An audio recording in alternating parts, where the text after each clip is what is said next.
नमस्कार दोस्तों, मैं हूं संदीप और आप देख रहे हैं वाईफाई ज्ञान। हमारे देश में जो नई शिक्षा नीति लागू हुई है उसके बारे में हम पूरी व्याख्या करेंगे। लेकिन वीडियो शुरू करने से पहले आपसे एक छोटी सी रिक्वेस्ट है कि अगर आपने अभी तक मेरे चैनल को सब्सक्राइब नहीं किए हैं तो कृपया मेरे चैनल को सब्सक्राइब कर लें और बगल में बेल आइकन है उसे ज़रूर दबा लें ताकि जैसे ही मैं वीडियो अपलोड करूं उसका नोटिफिकेशन आपको मिल जाए। तो चलिए वीडियो शुरू करते हैं। भारत सरकार के मानव संसाधन विकास मंत्रालय ने आज इस नई शिक्षा नीति की घोषणा की है। इसलिए आज हम आप सबको बताएंगे कि इससे देश के तमाम छात्रों, उनके परिवार और उनके माता पिता के जीवन में अब क्या क्या बड़े बदलाव आने वाले हैं। अगर आप छात्र हैं या किसी छात्र के माता पिता हैं तो आपको ये सारी जानकारियाँ बहुत ध्यान से सुननी चाहिए। अगर आप चाहे तो इसे अपनी डायरी में नोट भी कर सकते हैं। तो आपको अब बड़े बड़े बदलाव बताते हैं। अब तक भारत की स्कूली शिक्षा व्यवस्था 10+2 के फॉर्मेट पर चलती थी, लेकिन अब इसे 5+3+3+4 के फॉर्मेट में बदल दिया गया है। इसके तहत स्कूल के पहले 5 वर्ष की पढ़ाई फाउंडेशन स्टेज मानी जाएगी, यानी इस दौरान छात्रों के लिए बहुत मजबूत नींव तैयार की जाएगी। इसका कैरिकुलम NCERT द्वारा तैयार किया जाएगा और इसमें प्री प्राइमरी के 3 वर्ष, पहली और दूसरी कक्षा का 1 वर्ष शामिल होगा, यानी प्री प्राइमरी के 3 साल और फिर पहली और दूसरी कक्षा के 1-1 साल शामिल होंगे। इसके तहत बच्चों को खेलकूद और अलग अलग गतिविधियों से पढ़ाई जाएगी, यानी इन कक्षाओं के छात्रों के लिए किताबों का बोझ अब पहले जितना नहीं होगा। इसलिए हम कहेंगे जो छोटे बच्चे जो स्कूल में जाएंगे और अपनी शिक्षा की यात्रा शुरू करेंगे बहुत ही किस्मत वाले होंगे। इसके बाद अगले 3 साल यानी तीसरी कक्षा से 5वीं कक्षा की पढ़ाई के दौरान उनका भविष्य के लिए तैयार किया जाएगा। इसके तहत छात्रों का परिचय विज्ञान, गणित, कला, सामाजिक विज्ञान जैसे विषयों से करवाया जाएगा। इसके अगले 3 साल मिडिल स्टेज माने जाएंगे और इसमें कक्षा 6 से लेकर कक्षा 8 तक के छात्र शामिल होंगे। इस स्टेज में छात्रों को तय पाठ्यक्रम के मुताबिक पढ़ाया जाएगा। ये 4 साल की स्टेज होगी। इसमें छात्रों में किसी विषय के प्रति गहरी समझ पैदा की जाएगी, उनके विश्लेषण क्षमता को बढ़ाया जाएगा और उन्हें जीवन में बड़े लक्ष्य निर्धारित करने के लिए प्रेरित किया जाएगा। लेकिन सबसे महत्वपूर्ण बात यह है कि अब स्कूलों में पहले जैसा स्ट्रीम सिस्टम नहीं होगा।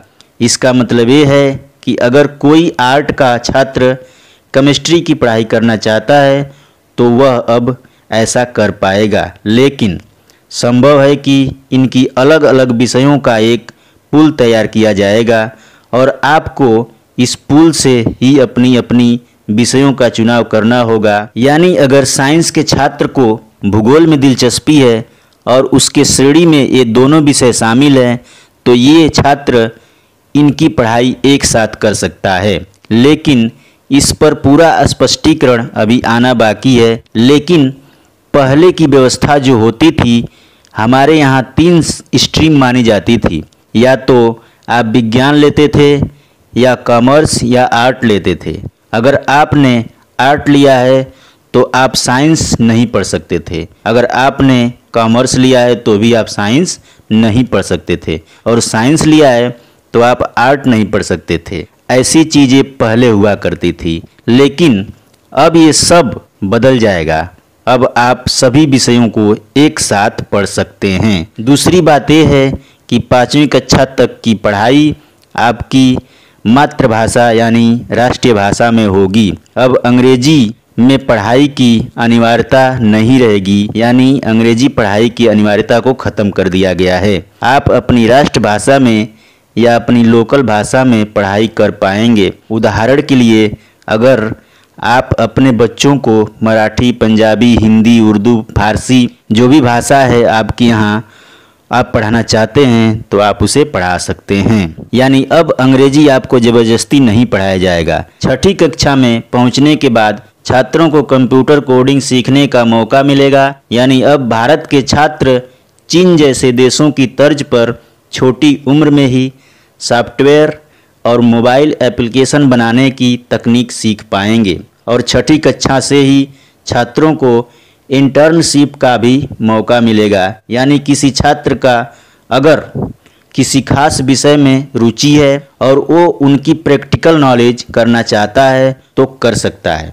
उदाहरण के लिए अगर आपका बेटा मोटर मैकेनिक बनना चाहता है तो वह मैकेनिक के पास जाकर वह काम सीख सकता है, या अगर सॉफ्टवेयर में उसकी दिलचस्पी है तो वह किसी कंपनी में स्कूल के दौरान ही इंटर्नशिप कर सकता है।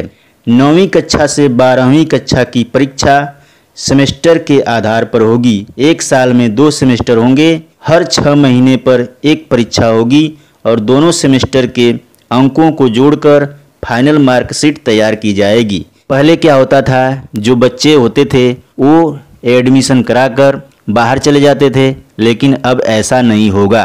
अब पूरे साल आपको पढ़ाई करनी पड़ेगी, लेकिन बोर्ड की परीक्षाओं को आसान बनाया जाएगा। रटने की क्षमता पर नहीं बल्कि समझने की क्षमता पर ज़्यादा ध्यान दिया जाएगा। कोचिंग क्लास के जरिए रट्टा लगाने की प्रवृत्ति समाप्त कर दी जाएगी। अब बोर्ड की परीक्षा में उनकी पसंद की भाषा में लिखने के लिए पूरी छूट होगी, यानी हिंदी या अंग्रेजी में किसी एक भाषा में अपनी परीक्षा दे सकेंगे। छात्रों के रिपोर्ट कार्ड को भी अब पहले जैसा तैयार नहीं किया जाएगा। किसी छात्र को फाइनल मार्कशीट देते समय उनके व्यवहार, रहन सहन के आधार पर नंबर दिया जाएगा। इसके अलावा रिपोर्ट कार्ड को 360 डिग्री असेसमेंट के आधार पर बनेगा, यानी इस रिपोर्ट में छात्र खुद को अंक देंगे और छात्र के जो शिक्षक होंगे वो भी उनको अंक देंगे और छात्रों के सहपाठी भी उनका आकलन करेंगे। कॉलेज में पढ़ने वाले छात्रों के लिए भी बहुत बड़े बदलाव किए गए हैं। अगर आप 12वीं के छात्र हैं और आपका नंबर बहुत कम आया है और किसी बड़े कॉलेज में आपका एडमिशन नहीं हो पा रहा है तो इसके लिए आप एक और टेस्ट देकर किसी भी मनचाहा कॉलेज में आपका एडमिशन हो पाएगा। यानी उदाहरण के लिए आपको बता दें कि अगर आप 12वीं कक्षा में आपका नंबर कम आया है तो आप एक और टेस्ट देंगे और उसका जो नंबर आएगा उस नंबर को आपके 12वीं की मार्कशीट में जोड़ दिया जाएगा। फिर आप जिस कॉलेज में चाहेंगे उस कॉलेज में अपना एडमिशन करा सकते हैं। तो चलिए अब ग्रेजुएशन के बारे में कुछ जानकारियाँ ले लेते हैं। ग्रेजुएशन की पढ़ाई को भी 4 वर्षों में विभाजित कर दिया गया है। पहले क्या होता था कि 3 वर्ष में विभाजित थी, लेकिन पहले ऐसा होता था कि अगर आप 1 साल पढ़ाई करके छोड़ देते थे तो आपकी पूरी पढ़ाई बर्बाद हो जाती थी। लेकिन अब ऐसा नहीं होगा। अगर आप 1 साल की पढ़ाई कर लेते हैं और छोड़ देते हैं तो आपको 1 साल का सर्टिफिकेट मिल जाएगा, और 3 साल का पढ़ाई करके छोड़ देते हैं तो डिग्री मिल जाएगी, और चौथे वर्ष की पढ़ाई करके छोड़ते हैं तो पूरा रिसर्च डिग्री मिलेगी। और 1 साल की पढ़ाई छोड़ के चले जाते हैं, फिर 2 साल बाद अगर आप वापस आते हैं फिर सोचेंगे कि एडमिशन करा लें तो ऐसा कर पाएंगे। तो ये बहुत बढ़िया रूल्स आया है। तो दोस्तों ये थी शिक्षा नीति के बारे में पूरी जानकारियाँ। दोस्तों अगर वीडियो अच्छा लगा तो वीडियो को शेयर करें, लाइक करें। तो चलिए एक और वीडियो मिलते हैं, तब तक के लिए बाय बाय।